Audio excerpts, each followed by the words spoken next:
पहिल्यांदा प्रेमात पडताना पर्व 2 भाग 1. ज्यांनी पर्व पहिले वाचले नाही त्यांनी डिस्क्रिप्शन बॉक्समध्ये लिंक दिली आहे, वाचू शकता. अंगाभोवतीची मजबूत पकड जाणवली तसं तिने हळुवारपणे डोळे उघडले. ती अंजू. उंच भरीव बांधा, गोरापान रंग, आखीव रेखीव नाजूक चेहरा, तांबूस पाणीदार डोळे, सरळ पण छोटंसं नाक, नाजूक गुलाबी ओठ आणि दाट काळेभोर केस. अगदी पहिल्याच नजरेत भरण्यात इतकी सुंदर. आणि आज तर चेहऱ्यावर अजूनच चमक आली होती. नाकाला परिचित गंध जाणवत होता तिच्या, ज्यात रात्रभर बेधुंद होऊन बुडाली होती ती.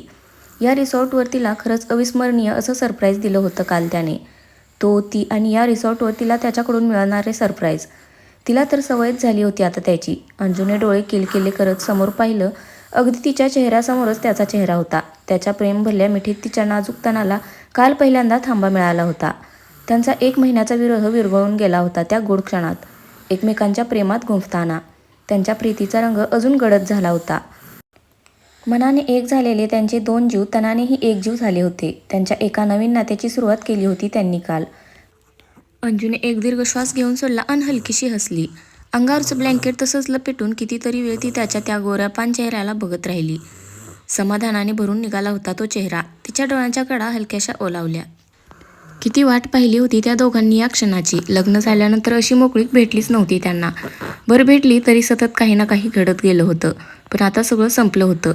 त्याचं मिशनही पूर्ण झालं होतं. त्यामुळे आता तो तिच्या जवळच असणार होता. अंजूने पुढे झुकून हळूच त्याच्या रुंद कपाळावर ओठ टेकवले. ती मागे होऊन अलगदपणे ब्लँकेटमधून निघणार तेच तिच्या कमरेवरची पकड घट्ट झाली आणि पुढच्या क्षणी ती त्याच्याकडे ओढली गेली. गुड मॉर्निंग, तो डोळे बंद ठेवूनच दीर्घ श्वास घेत म्हणाला. जागे होतात तर तुम्ही? अंजूने थोडंसं लटक्या रागामध्ये विचारलं. अंगही लागलीच चोरून घेतलं. त्याने डोळे उडून हुंकार भरला. त्या गरम उसासांनी ती नक्षिकात शहारली. आता उठायला हवं, घरी जायला नको का? अंजूने थोडंसं लाजून विचारलं. तो तिच्या चेहऱ्यावर हात ठेवून हसत म्हणाला, आपण आज दिवसभर इथेच थांबणार आहोत डिअर. त्याचं ते मिश्किल हसू बघून तिच्या पोटात गोळा आला. रुद्रांश, घरी वाट पाहत असतील आपली. अंजू नजर चोरून ब्लँकेट घट्ट पकडत म्हणाली. गाल लागलीच लालेलाल होऊन गेले तिचे. तिच्या त्या गुलाबी गालावर अंगठ्याने कुरवाळत तो म्हणाला, कोणी वाट पाहणार नाही. सगळ्यांना माहिती आहे आपण बाहेर का आहोत ते. अगदी डिपार्टमेंटमध्ये सुद्धा. सो डोंट वरी. तिने आश्चर्याने नजर वर केली. घरचं ठीक आहे, पण डिपार्टमेंटमध्ये कशाला सांगितलं होतं त्याने? त्याने गालामध्ये हसतच तिच्या निमुळत्या पाण्यावर कुरवाळलं.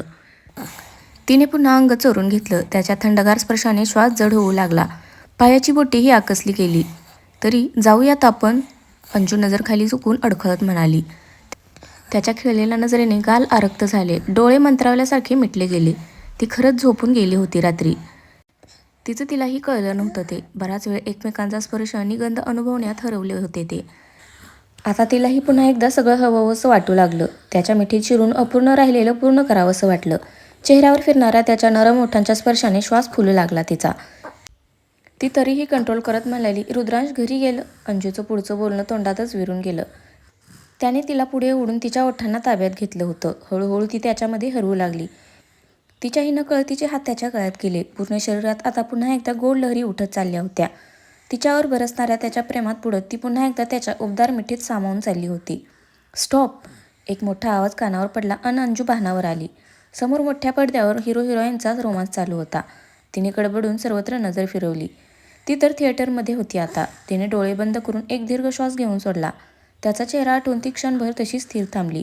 तो IPS Rudransh Mohite Patil, STH branch Mumbai. एक कर्तव्यदक्ष, निडर आणि सेवेसाठी सदैव तत्पर असणारा प्रामाणिक ऑफिसर. पण त्याला त्याच्या नावाने कमी मुंबईचा वाघ या नावानेच जास्त ओळखलं जात होतं. ज्याचं डोकं लोंबडीपेक्षाही चालाक आहे असं बोललं जात होतं. कारण तो हातापायापेक्षा डोकं चालवण्यावरच जास्त भर देत होता. वरून शांत दिसत असला तरी एक आग होती त्याच्यामध्ये. भले भले कापत होते. कारण रुद्रांशने खूप कमी वेळेमध्ये त्याचा वचकच तेवढा निर्माण केला होता त्या मायानगरीत. तिथे घडणाऱ्या लहान मोठ्या गुन्ह्यांवर हमला न करता बऱ्यापैकी आळा बसवला होता त्याने. सोबत देशविद्रोह्यांचे शहरांवर हमले करण्याचे किती मनसुबे निष्क्रिय केले होते. 3 वर्षापूर्वी असाच मुंबई नगरीत गणपती विसर्जनाच्या दिवशी होणाऱ्या मोठ्या बॉम्बस्फोटाचा कट फोडून काढला होता रुद्रांशने. लाखो लोकांचा जीव धोक्यात जाण्यापासून वाचवला होता. आणि त्यासाठी त्याने पूर्ण 1 महिना दिल्लीत लपून छपून काढला होता. त्यानंतर पूर्ण देशभर त्याच्यावर कौतुकांचा वर्षाव झाला होता. त्याचा व साथीदारांचा खुद्द राष्ट्रपतींच्या हस्ते गौरव करण्यात आला होता. त्याच्या गावात तर मोठा सण साजरा केला गेला होता त्या आनंदात. अंजूसाठी आणि घरच्यांसाठी सोन्याहून पिवळा दिवस होता तो. त्याची बायको म्हणून वावरणं म्हणजे जन्माचं सार्थक झाल्यासारखं वाटत होतं तिला. ते मिशन संपल्यावर रुद्रांश कायम तिच्याजवळ राहील असं वाटलं होतं तिला. सगळे दिवस किती आनंदात चालले होते. पण त्या आनंदात अचानक एके दिवशी विरजण पडलं. त्या रात्री अचानक गायब झाला रुद्रांश. गेला. तो आजवर आलाच नाही. कुठे होता, काय करत होता, कुणासोबत होता, काहीच खबर नव्हती. डिपार्टमेंटने शोधण्याचा प्रयत्न केला, पण सगळे प्रयत्न निष्फळ ठरले.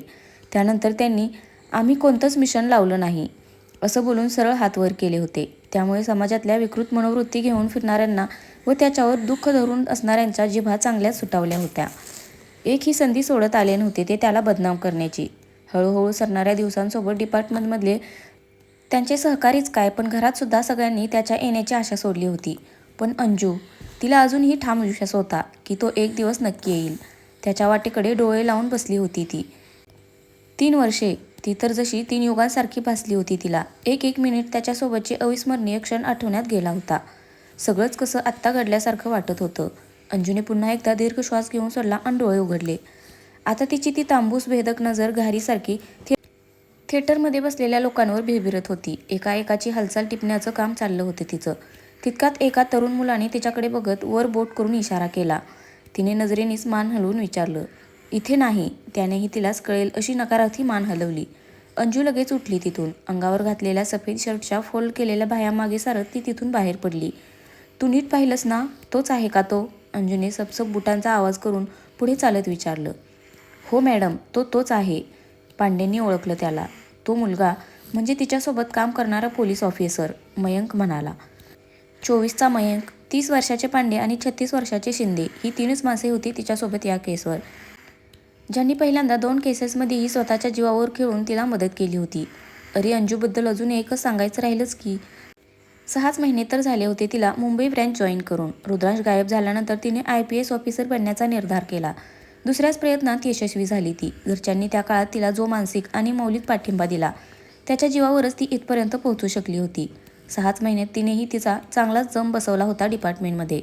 मागच्या 2 छोट्या केसेसनंतर तिला आता ही मोठी केस सोपवण्यात आली होती. सोबत अजून बाकीचे सिनियर ऑफिसर्सही होतेच मदतीला. मिळालेल्या माहितीनुसार तिनं माणसांची टोळी बॉम्बस्फोट घडवून आणणार होती मुंबईतल्या 3 थिएटर्समध्ये. 2 ठिकाणांचे तिचे सिनियर्स गेले होते. या थिएटरमध्ये अंजूची ड्युटी लागली होती. दोघेही पॉपकॉर्न हातात घेऊन आत घुसले. 4थ्याच लाईनमध्ये सिव्हिल ड्रेसमध्ये पांडे बसले होते. अंजूने भुवई उडवतच पांडेंसमोर इशारा केला. अंजू मग त्याच लाईनमध्ये मधल्या एका माणसाला उठवून त्याच्या जागेवर बसली. तिने मागे वळून पांडेंना इशारा केला. ते काय ते समजून त्यांचं काम करू लागले. मयंकही पुढे बसून काळजीपूर्वक त्याचं काम करू लागला. अंजू आता एक एक करत शेजारच्या सीटवर बसलेल्या लोकांसोबत सीटची अदलाबदल करत चालली होती. त्यातही तिचं पूर्ण लक्ष त्या माणसावर होतं. त्याचं समोर लक्षच नव्हतं. तो सारखा हातातला मोबाईल बघत होता. त्याने अंजूकडे मान वळवली तशी ती मागे टेकून समोर बघू लागली. त्याने पुन्हा समोर बघितलं. तिने तिचं काम पुन्हा सुरू केलं. अंजू आता एक सीट सोडून बसली होती. तिने पाहिलं तर तो खाली वाकायला लागला होता. तिने पटकन उठून त्याची कॉलर पकडून त्याला हिसका देत उठवलं. त्याने गोंधळून पाहिलं तिच्याकडे. उरलेली सगळी माणसे आत्ताच्या आत्ता बाहेर निघा, इट्स ऑन इमर्जन्सी. पांडे उठून गरजले. अर्ध्याहून जास्त लोक तर मयंक आणि पांडेंनी बाहेर पाठवली होतीच. उरलेले पटपट बाहेर जाऊ लागले. काही अडून बसले होते. भाई पैसे भरून आले होते ना, असे कसे जाणार मग? निघा, अंजू मोठ्याने ओरडली. तशी उरलेली माणसेही तातडीने पळाली बाहेर. पांडे जरा बॅग चेक करा, तोपर्यंत मी याला चेक करते. अंजू त्या माणसाच्या हातातला मोबाईल हिसकावून करारी आवाजात म्हणाली. येस मॅडम, पांडे अदबीने म्हणाले. अंजूने त्या माणसाला कॉलर धरून ओढतच बाहेर काढलं. पहिल्या लाईनजवळ येऊन तिने त्याला तिथल्या चेअरमध्ये ढकललं. तो आडवा होतच पडला त्यावर. मयंकने तोपर्यंत मूव्ही बंद करायला लावून थिएटर्समधल्या लाईट्स लावल्या होत्या. मॅडम, टायमर बॉम्ब आहे, अजून सुरू नाही केला. पांडे बॅग घेऊन तिथे येत म्हणाले. मूव्ही बराच शिल्लक होता. तो माणूस बहुतेक इंटरवलची वाट पाहत असावा. तडक डिपार्टमेंटकडे जावा तुम्ही, आणि बाहेर जर लोक असतील तर त्यांना कळणार नाही याची काळजी घ्या. अंजू ऑर्डर सोडत म्हणाली. मांडे मान हलवून बॅगसोबत बाहेर गेले. हे तिघेही इथे काम करत होते तेव्हा बिल्डिंगमधले सगळे थिएटर्स खाली करण्यात आले होते. तो माणूस तिचं लक्ष नसलेलं बघून उठून पळणार तेच त्याच्या पोटाला तिची जबरदस्त लाथ पडली. तो पोटावर हात ठेवून ओरडत मागच्या चेअरवर आदळला आणि सरळ खाली आपटला गेला. अंजूने खाली वाकून त्याची कॉलर पकडली आणि उठवून परत चेअरवर बसवलं. तिने त्याच्या बाजूला एक पाय ठेवला तसा तो दचकला. अंजू आता त्याच्यासमोर झुकून जरबी सुरात म्हणाली. माझ्याकडे एकतर पेशन्स खूप कमी आहेत. सो लवकरात लवकर मला तुझ्या म्होरक्याचं नाव सांग. तो हसायला लागला. पुढच्याच सेकंदाला त्याचं हसू मावळलं. त्याच्या कानाखाली तिच्या मजबूत हातांची एक सणसणीत बसली होती. तो गाल चोळत तिच्याकडे रागामध्ये बघू लागला. म्होरक्याचं नाव? अंजू त्याच्यावर नजर रोखून शब्दांवर जोर देत बोलली. नाव मलाही माहीत नाही, तो मोठ्या गुरमीत म्हणाला. तेच त्याच्या दुसऱ्या गालफाटात एक जोरदार ठोसा पडला. तो तोंडावर हात ठेवत ओरडला. तोंडातून एक रताळलेला दातही बाहेर पडला होता. थोडंसं विवळत त्याने तिच्याकडे पाहिलं. तो तरीही हसत होता. तो त्याचा दुसरा हात तोंडाकडे नेणार तेच अंजूने चपळाईने तो पकडून जोरात पिरगाळला. अय्यो मेलो, तो वेदनेमुळे मोठ्याने ओरडला. त्याच्या हातातली टॅबलेट लगेच खाली पडली. अंजूने पायाने सारली ती बाजूला. त्याचे दोन्ही हात पकडून एकमेकांवर पिरगाळत ती बोलली, आत्महत्या करणं पाप आहे, माहीत नाही का? मरायची एवढीच हौस आहे तर मला चान्स दे. तुला मोक्ष मिळवण्यात मी मदत करते. पण त्याआधी मला लीडरचं नाव हवं. बोल पटकन. कोण आहे तुझा लीडर? अंजूच्या नजरेला आता धार आली होती. ती हळूहळू त्याचे दोन्ही हात एकमेकांवर पिरगाळत होती आणि त्यासोबत त्याच्या तोंडावर भयंकर वेदना चढत होती. बोलतो, तो कसाबसा कणत म्हणाला. अंजूने त्याचे हात सैल सोडले. तुझा नवरा रुद्रांश मोहिते, तो थोडंसं खवचटपणे म्हणाला आणि मोठ्याने विकृत हास्य करू लागला.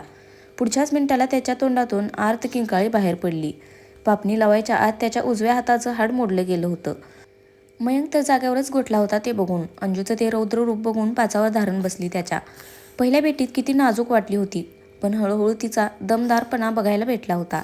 या 4 महिन्यांच्या कालावधीत तो आज पहिल्यांदाच तिचं हे चंडिकामय रूप बघत होता. बरोबरही होतं म्हणा, त्याला तिच्यासमोर रुद्रांचं नाव घेण्याची गरजच काय होती. तेही असं अनादर करत. तसं करून त्यानेच डोकं आपटून घेतलं होतं दगडावर. याआधीही 3-4 जणांनी तोंड फोडून घेतली होती त्यामुळे. आज याचा हात गेला. त्याचं नावही तुझ्या पापी तोंडावर देऊ नकोस, नाहीतर जीभ हासडून हातात देईन, समजलं? अंजू त्या माणसावर जळजळीत नजर टाकत म्हणाली. तो त्या वेदनेतही कुस्तीत हसत म्हणाला, तू कितीही प्रयत्न कर ना, तू तुझ्या नवऱ्याला निर्दोष सिद्ध करू शकणार ना तुला तुझा नवरा परत मिळणार. गेला आता तो, कायमचा गेला. पुन्हा एकदा त्याची आर्त किंकाळी त्या थिएटरमधून घुमून गेली. एका सेकंदात त्याचं थरथर शरीर शांत झालं. त्याच्या कपाळावर मधोमध बुलेटने तिचा निशाणा साधला होता. मागचा शर्ट वर करून गन आत घुसवत अंजू मयंकला म्हणाली, बॉडी फॉरेन्सिक लॅबमध्ये पाठवून दे आणि इथे आमच्यात जे काही बोलणं झालं. कोणतं बोलणं मॅडम? मी काही ऐकलंच नाही. त्याने माझी गन ओढून तुमच्यावर हल्ला करण्याचा प्रयत्न केला आणि तुम्ही सेल्फ डिफेन्समध्ये गन चालवली. एवढंच घडलं इथे? मयंक ताट उभा राहून पाठ झाल्यासारखं बरोबर बोलून गेला. अगदी पहिल्यासारखं. गुड, फिनिश इट, अंजू थंडपणे म्हणाली. तिने कमरेवर हात ठेवले. तिची तीक्ष्ण नजर आता पूर्ण थिएटरमध्ये कानाकोपऱ्यात फिरत होती. CCTV कॅमेरा नाही हे बघून तिने सुटकेचा निश्वास सोडला आणि काही झालंच नाही या आविर्भावात तिथून बाहेर पडली. जाता जाता तिने त्या माणसाचा मोबाईल खिशात टाकला. आपली दक्षता घेतलेली बरी म्हणून ती CCTV चेक करण्यासाठी कंट्रोल रूमकडे गेली. मयंकने उलट्या हाताने कपाळावर आलेला घाम पुसला. त्याने त्या माणसाच्या मृत शरीराकडे पाहिलं. विस्फारलेल्या निर्जीव डोळ्यात अजूनही धक्का दिसत होता. खरं तर धक्का त्यालाही बसलाच होता. एवढ्या लवकर तो माणूस वर जाईल वाटलं नव्हतं.